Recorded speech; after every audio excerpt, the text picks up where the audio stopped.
Assalamualaikum warahmatullahi wabarakatuh. Alhamdulillahirrabbilalamin. Sallallahu alaihi Muhammad.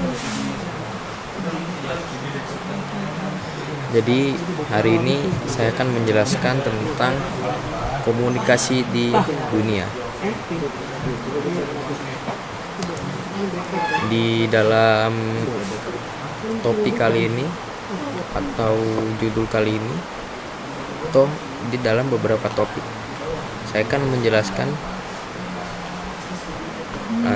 network type, yaitu dia menjelaskan konsep jaringan, data transmisi untuk mendeskripsikan network data, bandwidth dan throughput menjelaskan transmisi jaringan, kecepatan dan kapasitas, klien dan server menjelaskan fungsi atau role dari klien dan server di jaringan, network komponen menjelaskan role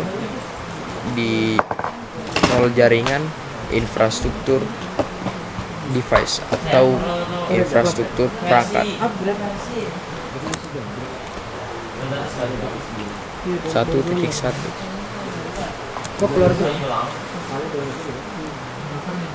Everything is online. Network types online.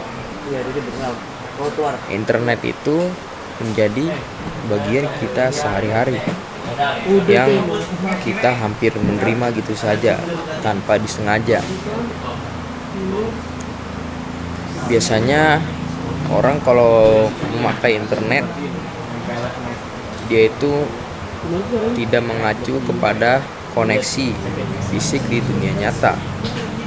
Biasanya atau sebaliknya, mereka itu menganggap itu adalah kumpulan koneksi tanpa bentuk.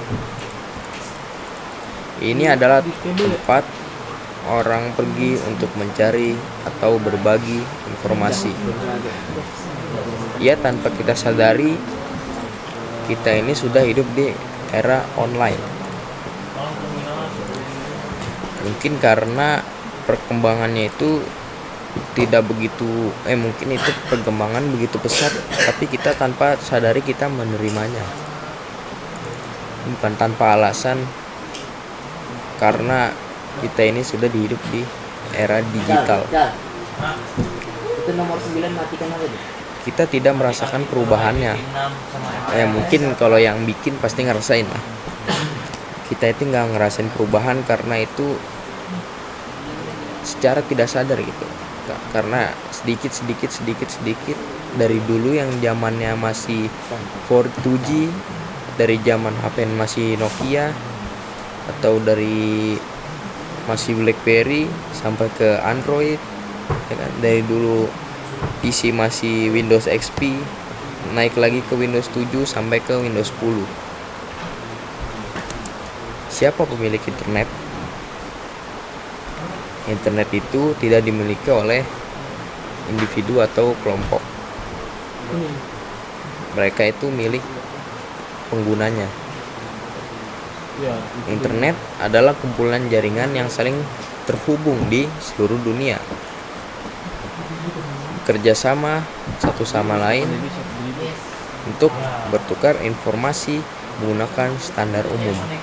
Bisa dilihat contoh-contohnya, ada orang main game, ada orang media, lihat HP connect to global untuk membagikan voice, membagikan teks atau gambar. Local network. Ya, sebelum itu, jadi network itu ada 3 tipe. Yang pertama LAN, MAN, dan WAN. Yang pertama itu local network. Yang kedua itu metropolitan network. Yang ketiga itu wide network, wide area network. Yang A-nya itu area ya. Small Home Network itu menghubungkan beberapa komputer satu sama lain ke internet. Ya, seperti contohnya kita laptop satu sama laptop dua, atau laptop dengan printer, atau laptop dengan apalah. Biasanya ini di rumah-rumah. Soho Network memungkinkan komputer di kantor atau di rumah untuk terhubung ke perusahaan atau mengakses sumber terpusat. Medium to large network itu seperti yang digunakan di perusahaan, di sekolah. Dia ini bisa menghubungkan banyak host, biasanya ratusan atau ribuan host yang saling terhubung. Dan yang terakhir adalah wide network atau large, ke atas lah. Ini internetnya, jaringannya itu ratusan juta, udah levelnya sudah ratusan juta komputer di seluruh dunia. Mobile device. Nah, ini HP ini bisa menggabungkan beberapa fungsi, seperti kita bisa nelpon, bisa kamera, bisa menggunakan GPS, kan bisa pakai Google Maps, bisa pakai media player, dan bisa disentuh juga. Bisa kita klik-klik, bisa kita main game kan juga bisa pakai HP. Dan tablet ini biasanya sama ya dengan HP atau dengan smartphone. Mungkin layarnya lebih besar, atau dia bisa lakuin kayak yang di komputer, bisa nulis atau jelajahi web. Kadang-kadang juga ada tablet yang tablet itu bisa dipasang keyboard juga, bisa yang eksternal kan. Zaman sekarang udah bisa wireless. Bisa dilihat di sini ada smartwatch juga. Smartwatch ini bisa digunakan, bisa dihubungkan lah ke HP kan, untuk beri notifikasi atau penggunaan peringatan, atau kita bisa ngechat juga di situ. Dia juga kan bisa difungsikan sebagai pantau detak jantung, dan kita untuk deteksi langkah, dan juga dapat membantu orang untuk melacak kesehatan mereka. Dan nih ada juga Google Glass, berisi layar kecil yang menampilkan informasi kepada pemakaiannya, mirip dengan HUD seorang pilot pesawat tempur. Google Glass ini sayangnya udah di-ban karena alasan privasi ya. Bisa lihat connected home device. Nah, dengan keamanan yang terhubung, banyak item seperti pencahayaan dan kontrol iklim dapat dipantau dan dikonfigurasi dari jarak jauh menggunakan perangkat seluler. Di sini kayak CCTV, kontrol suhu bisa digunakan melalui HP. Dia udah smart CCTV, dia menggunakan IP, ataupun untuk kontrol cuaca, lampu kan juga bisa dikontrol menggunakan HP dari jarak jauh. Misal kita lagi pergi kan, nggak usah nyuruh orang lagi, jadi kita tinggal tekan aja lewat HP, dia udah bisa terhubung. Ini peralatan rumah tangga seperti kayak kulkas, oven, atau mesin cuci juga dapat terhubung ke internet. Lihat smart TV, ya kan? Sekarang udah modelannya bukan TV tabung lagi. Jadi sekarang udah smart TV, udah menggunakan Android TV. Dia jadi nggak perlu memerlukan penyedia layanan TV kan. Gaming konsol juga bisa terhubung ke internet untuk mengunduh dan bermain secara online. Setahu saya itu PS3 itu belum bisa ke internet. Yang bisa ke internet itu PS4 lah, atau PS4 ke atas. Itu yang update. Atau Xbox juga lah, itu bisa terhubung ke internet. Udah yang TV sih. Bisa lihat ini mobil kan juga bisa connect smart cars kayak Tesla gitu. Jadi bisa kayak Google Maps, atau bisa pakai Maps lah. Bisa nyetel musik atau nyetel audio di situ. Nyetel video juga bisa, atau bisa memberikan informasi tentang suatu tujuan. Bisa makan, bisa nyetir otomatis juga kan. Dan RFID tag dapat ditempatkan dalam suatu objek untuk memantau sensor berbagai kondisi. Ya, RFID itu chip kecil ya, bisa dipakai ke suatu objek. Bisa juga kita kalau tanaman, kita ngecek suhunya atau data-data tentang suhu, kelembapan, kecepatan angin, dan tekanan, kelembapan tanah itu bisa digunakan dengan aplikasi. Saya pernah juga ke IPB, dia itu di sana udah pakai teknologi, jadi nyiramnya bisa otomatis, bisa udah pakai aplikasi. Dan alat-alat kesehatan kayak alat pacu jantung juga udah pakai device yang terkonek. Dia itu udah bisa memperingati langsung dengan tanda-tanda vital yang berada pada tingkat tertentu. Jadi rumah sakit juga udah make connect perangkat yang terkonek, data transmisi. Di sini ada beberapa tipe personal data. Nih, ada 3 di sini. Yang pertama voluntary data, yang kedua observed data, dan yang ketiga inferred data. Voluntary data ini dibuatkan dan dibagikan secara eksplosif oleh individu seperti profil jejaring sosial.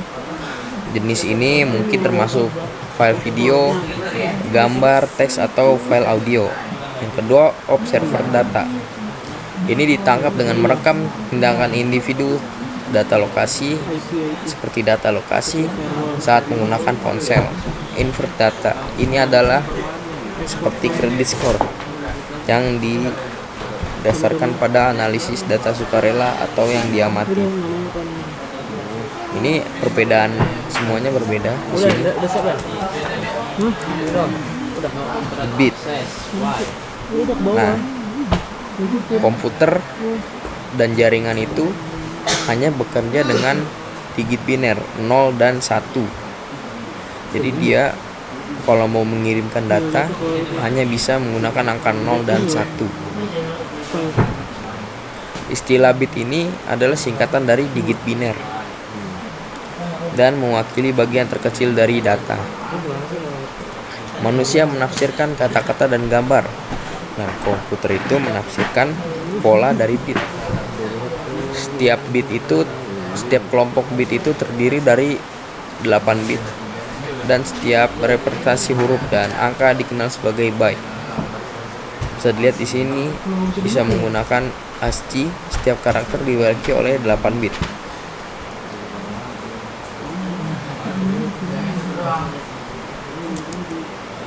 Nih, metode yang umum untuk mentransmisikan data. Setelah diubah menjadi rangkaian bit, itu juga harus diubah menjadi sinyal yang dikirim melalui media transmisi atau media jaringan ke tujuannya. Media ini bisa mengacu kepada fisik tempat sinyal ditransmisikan. Contoh medianya bisa ya kabel kawat tembaga, atau kabel serat optik atau fiber optik, dan gelombang elektromagnetik melalui udara. Nah, ada 3 metode umum transmisi layar atau transmisi sinyal yang digunakan dalam jaringan. Yang pertama itu electrical sinyal. Transmisi ini digunakan pada kawat kabel tembaga. Dia ini mentransmisikan data atau merepresentasikan data sebagai listrik. Dan yang kedua ada optical signal. Transmisi dicapai dengan mengubah sinyal listrik menjadi pulse of light atau pulsa cahaya, yaitu ya fiber optik seperti ini. Dan yang ketiga ada wireless signal. Transmisi dicapai dengan menggunakan gelombang inframerah, microwave atau melalui udara. Ya, wireless ini menggunakan elektromagnetik, bandwidth dan throughput. Bandwidth ini adalah kapasitas media untuk membawa data. Bandwidth digital mengukur jumlah data yang dapat mengalir dari satu tempat ke tempat lain dalam jumlah waktu tertentu. Bandwidth biasanya diukur dalam jumlah bit. Bisa dilihat ada BPS, KBPS, MBPS, dan GBPS dan TBPS. BPS ini adalah bits per second, KBPS ini adalah kilobits per second, MBPS ini adalah megabits per second, gigabytes ini adalah gigabyte per second, TBPS ini adalah terabyte per second. Bisa dilihat 1 BPS, 1 KBPS itu sama dengan 1000 BPS, 1 MBPS itu sama dengan 1 juta BPS atau 1000 KBPS. Nah, GBPS ini 1 miliar KBPS, 1 miliar BPS ya, atau 10 pangkat 9. Dan 1 GBPS ini adalah 1000 MBPS. Dan yang terakhir adalah TBPS. Ini adalah 1 triliun bits per second, atau bisa bilang 1 TBPS ini adalah 1000 GBPS. Yang umum ini biasanya MBPS ya digunakan. Mungkin kita juga pernah melihat KBPS atau GBPS dalam mendownload ya kan. Nah, kalau throughput ini adalah ukuran transfer bit di media selama periode waktu tertentu. Nah, karena beberapa faktor, throughput biasanya tidak sesuai dengan bandwidth. Banyak faktor-faktor loh, kayak misalnya jumlah data atau jenis data atau latensi yang dibuat oleh jumlah perangkat. Nah, latensi ini